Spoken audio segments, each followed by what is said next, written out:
Good afternoon, everyone. Today is the first Facebook Live in the series, Caribbean Authors Who Motivate, Educate, and Empower. And this series is my way of paying tribute to the Caribbean community and our heritage as we celebrate Black History Month. I'm Amanda Edwin, host and owner of the Facebook page, Breakthrough to Success, where I bring you the tips, the tools, and the strategies to break through those barriers that stand in the way of your own personal achievements. Now, today I have as my guest my longtime childhood friend who has made strides in her own way as an author, a speaker, a coach, and a radio co host. And she has been an inspiration to me over the last few years. And when I asked her to join me today, she did not hesitate to say yes. So let's give a warm welcome to H. Michelle Johnson, author of the book, Do Great Exploits.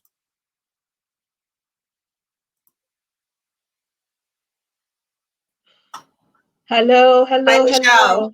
Hi, Amanda. How are you? Thank I you so am much good. for the Thank you. invitation. Oh my God. Great. Thank you for saying yes, which has a lot to do with your book here. And I know it's probably all linked up. Do Great Exploits. Thank Yes. you for your book, Michelle. Oh, you're most Um, welcome. I have been reading it since you gave me the book, about 20 November 2019 is when you gave me the book. It's all Wow. there. I have Mm-hmm. been going through it in bits and pieces and highlighting as I go along the things that mean a lot to me in here. Yeah. It's almost like a workbook when Mm. you think about it, Yeah. you know. Yeah. So today is all about doing great exploits and your journey in writing that book and bringing it to us. Because I mean, my entire concept of breakthrough to success is really about empowerment and helping others, just break through those barriers, find ways that they can achieve Yeah. and get over those stumbling blocks. Yes. Okay. Yeah. And I think that your book does exactly that in many ways and how it speaks to the reader. Mm. So tell me, where did your inspiration come from to write the book? Well, it's such a pleasure to be invited onto Breakthrough to Success. And it's so wonderful, I think, as well, that you're doing a special series on Caribbean authors as a way of marking Black History Month in Canada. I live in the UK, I live in London, England, and we celebrate Black History Month in October. Okay, I So, didn't know that. yes, yeah.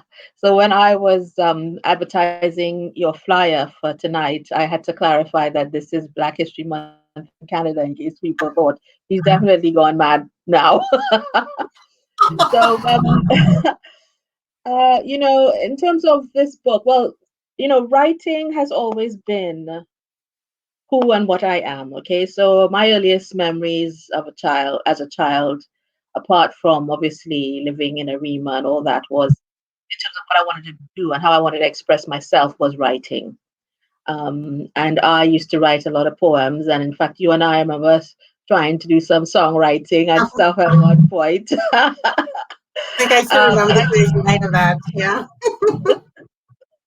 and I come from a very creative family, although they are not particular. They're no actual writers in my family, but they're very creative people. My grandmother especially, and then she's passed that on to aunts and so on.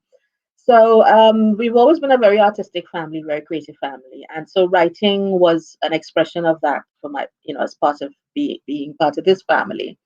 And I just, as a child, you don't think of yourself as a writer. This is just what you enjoy doing. You love words, and I just love, how words can come together to create images in people's minds and imaginations and stuff. And that is what really was my motivation as a child, writing stories and poems and so on. So I um, went on a few courses, really, sort of short courses, 2 days, 3 days here, 1 day here, just learning the craft. And then, I started doing feature writing. So I did a course on feature writing, and then I started to get some attention, and that was able to get some stuff published. both online as well as in print, feature writing. And, so in my heart of hearts, I always wanted to, I know I wanted to be an author of books. But the thing is, I wanted to be a fiction writer, right?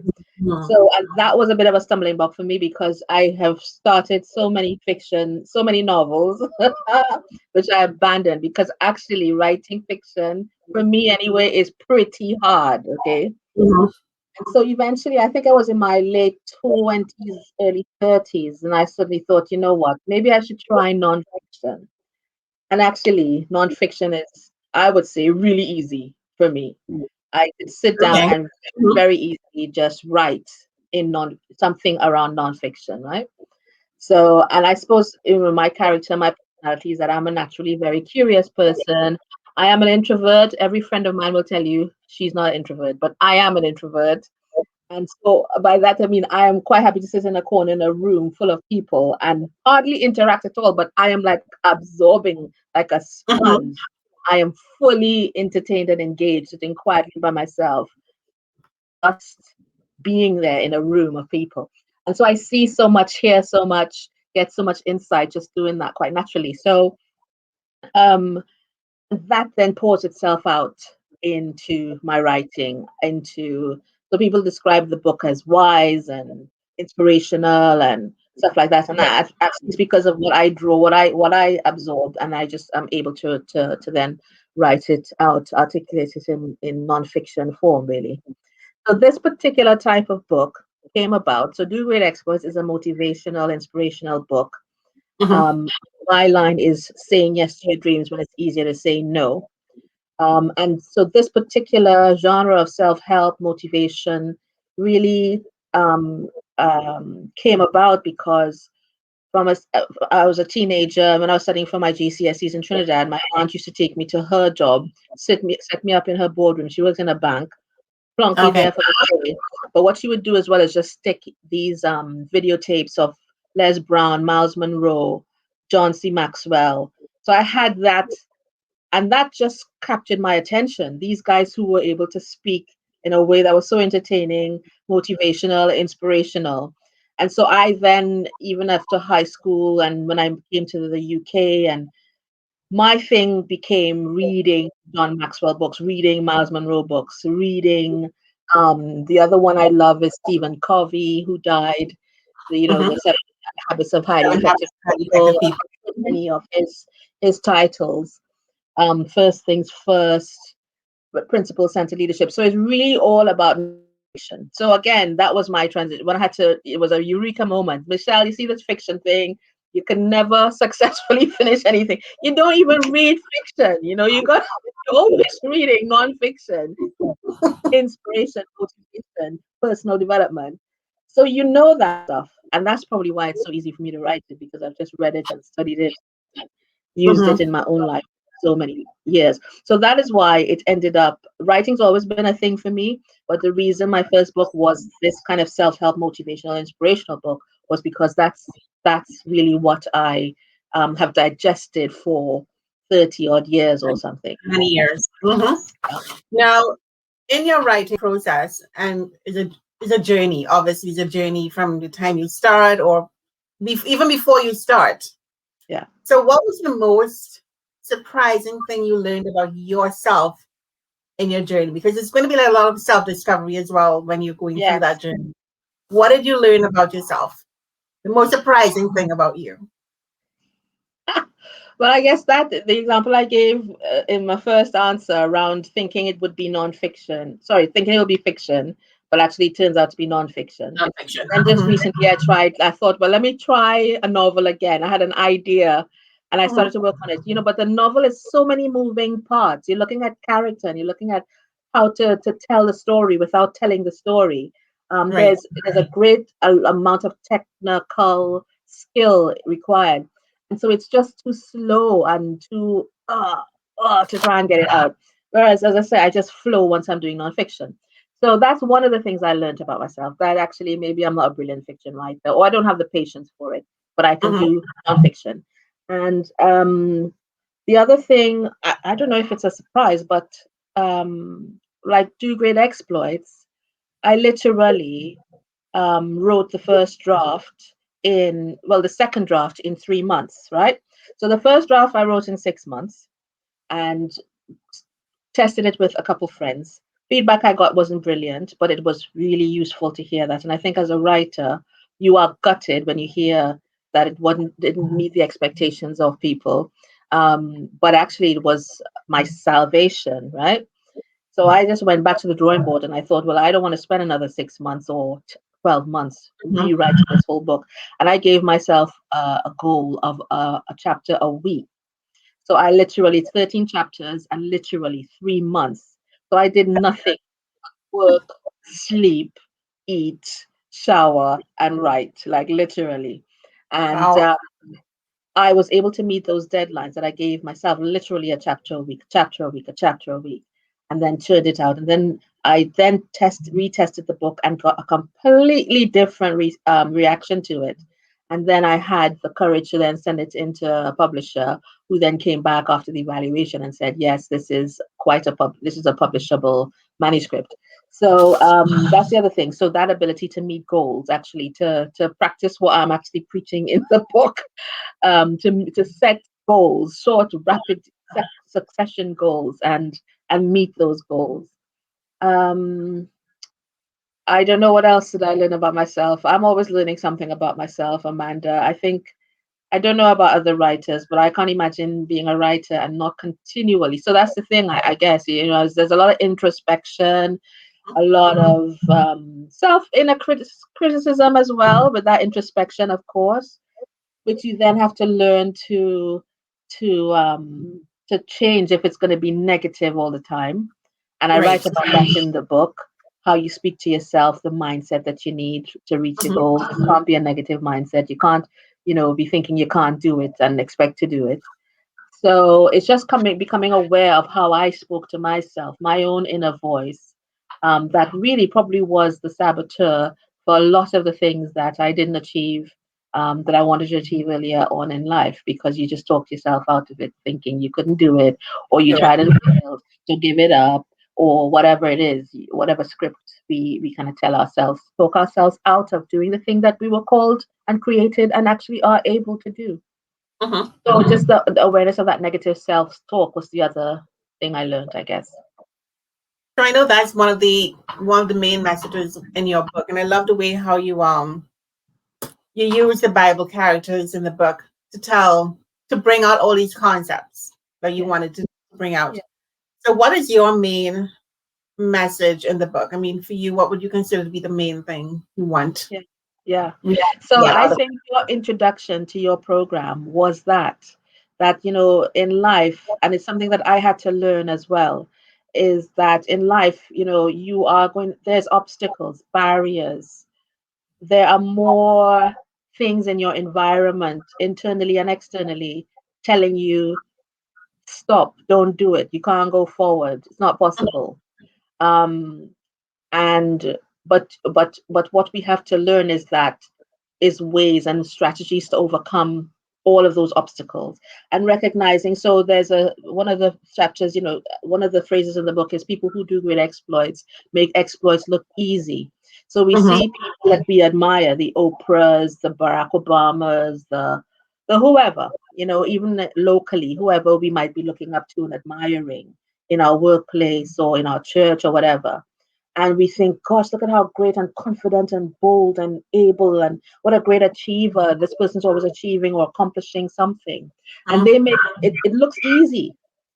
But in fact, for them, they had to go through a process to get to that point. Yeah, they are. And that's Mhm. what we don't see. We don't see the midnight oil. We don't see the mistakes that they made. We don't see that they, pushed themselves, that they didn't want to get out of bed that day, but they made themselves get out of bed. They didn't want to Mhm. spend extra time working on whatever it is. They wanted to watch TV, but they chose instead to do the thing. Mhm. So the exploits look easy because what we see is the iceberg on top that looks so beautiful, but we don't see that the bit underneath, the unseen bit, that is 3, 4 times the depth of the Mhm. iceberg, the great thing that we see. Right, and all And the that's work what that goes success into it. is.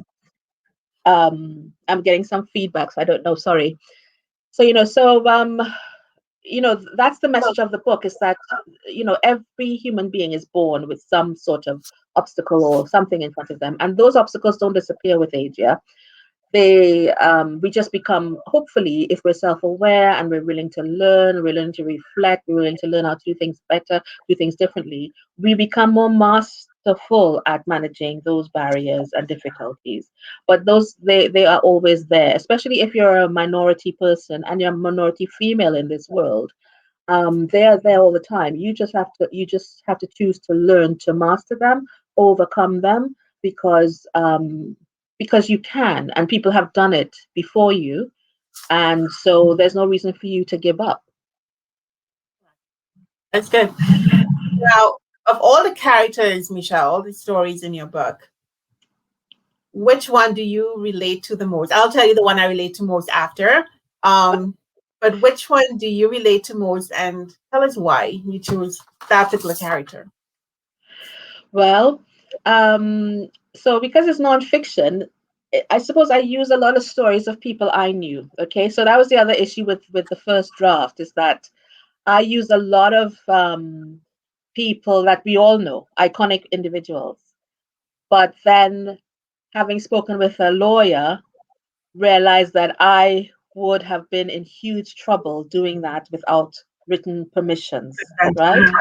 So that was another reason I had to go back to the drawing board. I literally had to rewrite the whole book. And that's why I use Bible characters, because, well, they're not alive to sue anybody. And they're out there in the public domain.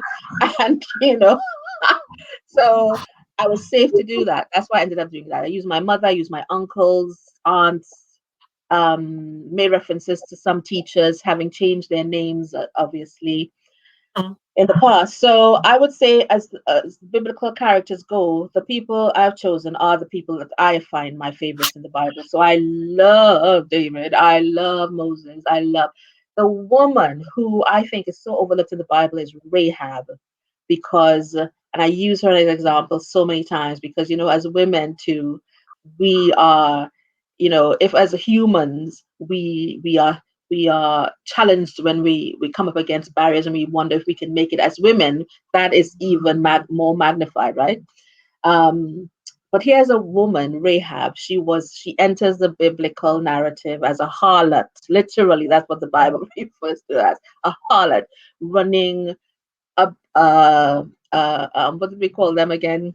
A house of prostitution, a pub, a brothel. Awesome. And Yeah.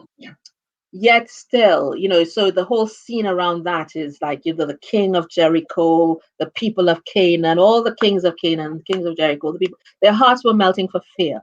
But there was just one woman who decided that I need to find out why those Israelites have become so successful and get me some of that. And it Right. was because of their God, you know what I mean? And so that one revelation just changed everything for her.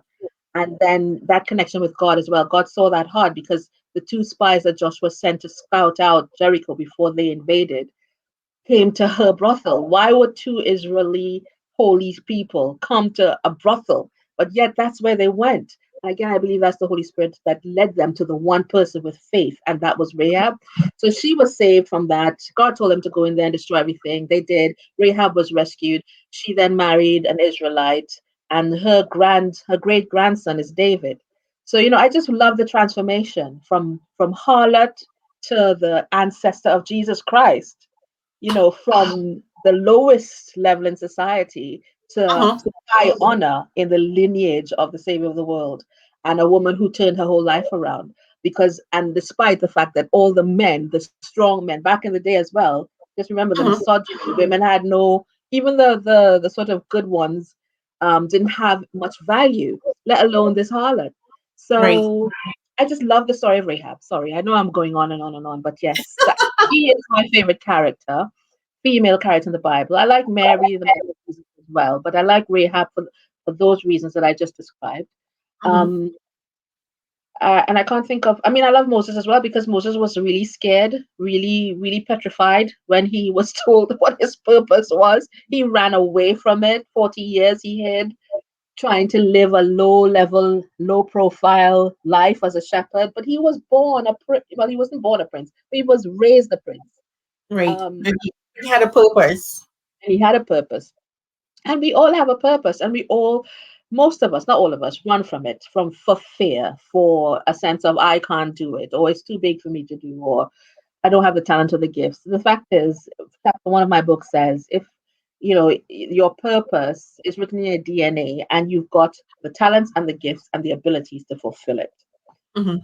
So, who's your favorite character? I'd be really curious to know. I was reading a part earlier on, and Esther stood out Esther. to me. Yeah, Yes.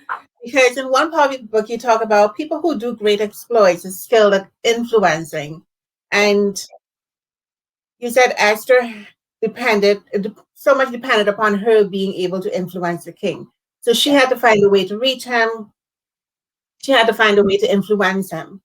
Yeah. And it was an opportunity of it's a growing opportunity as well, as you mentioned in the book, for interpersonal skills and developing. Yeah. And I'll just read here where you said, for the sake of your assignment and those who will benefit from it, you too must find a way to get what you need from challenging personalities. Mhm. So I affiliate with her because in my job as an educator, even in legal, I have to influence people. I have to influence my students. Mhm. I have students who are challenging Mhm. in Yeah. some way or the other, whether it's emotionally or physically and mentally, and I have to be able to reach them Yeah. and influence them so they can reach their potential. So Yeah. yes, that's why I affiliate with her, align Great. myself with that member. So I said, oh, that's me. So thanks for that. That's always such a blessing, like literally a blessing to hear how somebody has read some aspect of the book and how they've processed it, digested it, and can see themselves in it. And I think that example is a brilliant one. It's one that has been a challenge for me as well because we were talking about working in corporate life. You have all these characters that are borderline narcissistic or even psychopathic. We know that you have to have some psychopathic traits, in fact, to become captains of industry. You do have to exhibit some of that stuff. And so, for some of us who, especially as a writer, where you are a sensitive soul, um, working alongside those people can be really, really stressful and hard and difficult. And you have to find a way, like Esther did, to sway their views, to get them to even give you a minute to listen to you. Whereas Esther was dealing with somebody who could just order her death just like that if he felt the need or if he was irritated enough. He had a distinctive protocol, a difficult protocol even to be approached. Could you imagine? You're married. Could you imagine having to actually approach your husband in the way Esther had to approach and wait Right. for him to extend his scepter for you to actually then come and speak to him? So Mhm. this guy was problematic. He was a despot. He was a totalitarian. He was a dictator. He was self-indulgent, and so she had to have, and she's really young, um, and so the sensitivity, the wisdom she showed to be able to approach him and actually change his mind and save Mhm. a whole race of people from genocide. Again, another woman of exploits, right? Women That's can right. do exploits. Women do exploits all the time. They just don't recognize. They just don't realize it sometimes. Yeah, yeah. So now we're getting to a point, Michelle, where I want you to read a part of the book you would like to share with the viewers. Okay. All right. I will do. I was just reading through that, trying to find something because I often do that, but I just wanted to do something different today. So I came upon this one, which is I forget what chapter it is now. Let me see. Chapter 8: People who do great exploits overcome limits to their potential, and it is on page 158. And the heading is "Make a conscious decision to become all you can be." So it says to break limits of your potential, make a decision that you are going to do something meaningful and or great with your life. Then further down, if anyone's told you that you can't do what you're called to do, you can decide to prove them wrong. Almost a century ago, a woman called Clara Bell Williams became the first African American to graduate from New Mexico State University in the United States. Though she was enrolled at the university, she regularly had to stand in the hall outside lecture theaters because many of her professors would not allow her inside the classroom because of her race. Even when she passed all of her examinations and became eligible to graduate, she was not allowed to walk with her class to get her diploma. Despite those attitudes, Clara went on to fulfill her purpose by becoming a teacher of Black students over the course of her career. She lived for more than 100 years, and after her death, the university actually renamed the English department building after her. People with an unswerving determination to let nothing hold them back do exploits. They don't allow the negative attitudes people have towards them to become stumbling blocks in their lives. They make a conscious choice to see themselves in a completely different light as compared to the way others may see them in a negative light. They become skilled at fighting off the constraints of their past. Some even use their past experiences as motivation to release the very best of themselves. They turn negative experiences into lifelong goals to prove them wrong.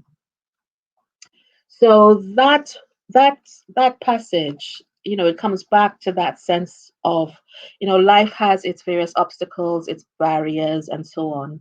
And though we're not living in a time where, as a Black woman, you can't sit down in a lecture theater in a university. You have to stand up outside and listen, or you're not Mhm. even allowed to engage with your class. Um, there's still, obviously, when you look back last year with the George Floyd and Black Lives Matter, and when you see what's happened with COVID again in vulnerable communities being overrepresented in terms of the COVID effect, there's so many hurdles and barriers and obstacles out there in life. But to do exploits, you have to find a way to go around, go over, go through, go under, whatever it is you need to do, legal and moral, to Mhm. get where you need to go in life. And there are just too many examples of people who have done it through incredibly, unbelievably difficult circumstances. I wonder whether I would have the determination like this Clara Bell Williams to actually continue going to a university campus, to stand up outside the bloody lecture theater to hear a lecture because of some notion that you don't deserve to sit in this lecture theater, and Mhm. still be successful enough in your academic work to graduate, but still have to suffer the insult and offense of not walking across that graduation stage. And then only after her life 100 years later that things have moved on and people recognize it, that they have now honored her name by calling the English department at New Mexico State University after her. Mhm. So when you look back, there are many ways to motivate yourself to do your exploits. When you're feeling low, when you're feeling like you want to give up, you just think back to the people who didn't give up. You think back to how far you've come. You think back to the reason why you started your journey in the first place. And on different days, you use different ones of those to get yourself going, to dust yourself off. Take a day or two out, feel sorry for yourself, but then make sure you bounce back. And in fact, my next book, which is coming out hopefully in May, is called Bouncing Back. And it's about that resilience when life knocks you back, that resilience when, like we have all faced the Mhm. adversity of COVID, as how do you bounce back from that? But you Mhm. can bounce back from that and should bounce back from that. That was going to be one of my questions for you in terms of do you have any future books? And so I know there's Bouncing Back coming, and I'm looking forward to that one as well. And before we go, I want to read my favorite part of the book. Okay. And it's on page 13. It's probably in the first chapter of the book. Hmm. And it says, there is no shortage of talent on earth. Abundance is reflected everywhere. Our gifts, talents, and abilities can only serve us so far. When we connect them to purpose, that's when we step into the abundant life, and our lives make a difference on earth. It's the beginning of a life that has meaning, adds value, and makes a difference. So yes, um, I love that part. It's one Thank of my, I you. mean, I have lots of favorite parts, but I like that one in particular to end because Mhm. it does speak to making a difference in this world. Yeah, Each and every one of us being the change that we need to see in the yeah, world, making that yeah, difference. yeah, Right? Oh my absolutely. God. And you're doing that, and you're doing that through the various platforms that you have.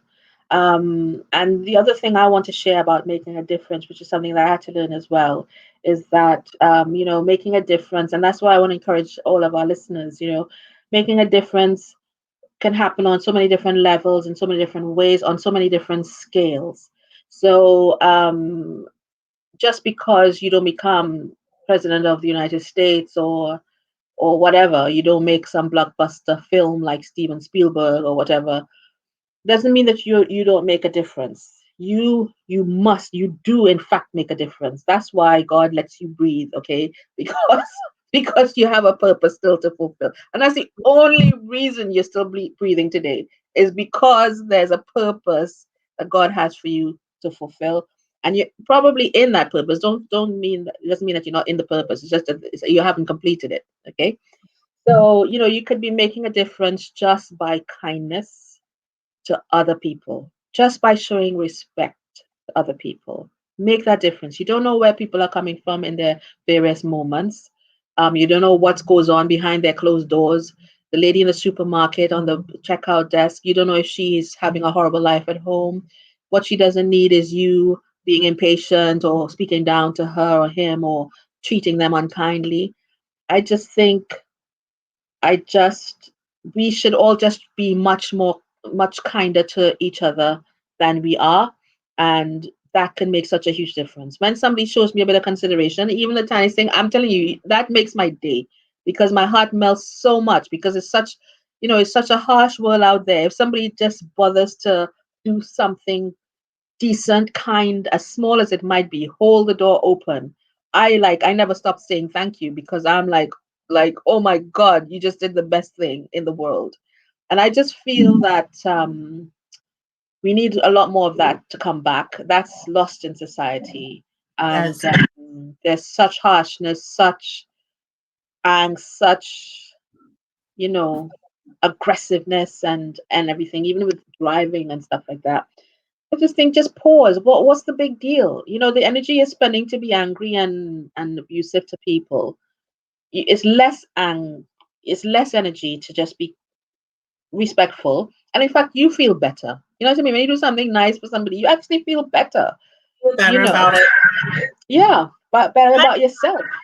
Mhm. So yeah, let's make a difference, big and small.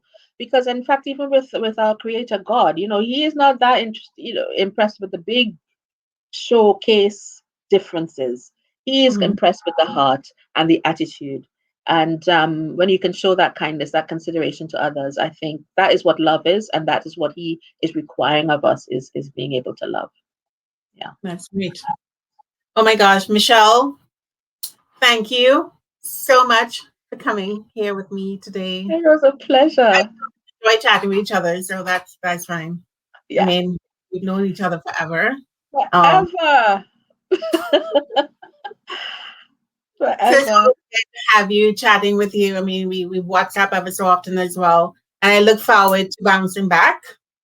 I'll Yeah, be looking out for that one. Tell me when it's out. I And will do.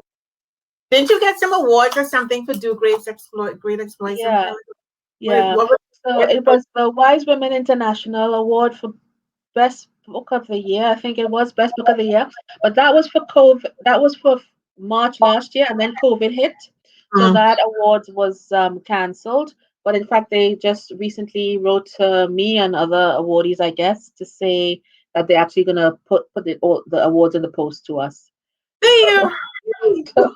so And then I think there's going to be some kind of virtual thing that they still expect you to dress up or gala dress up, but Right. you'll have to get the award posted. So yes, yes, that's the answer. The long answer to the question is yes.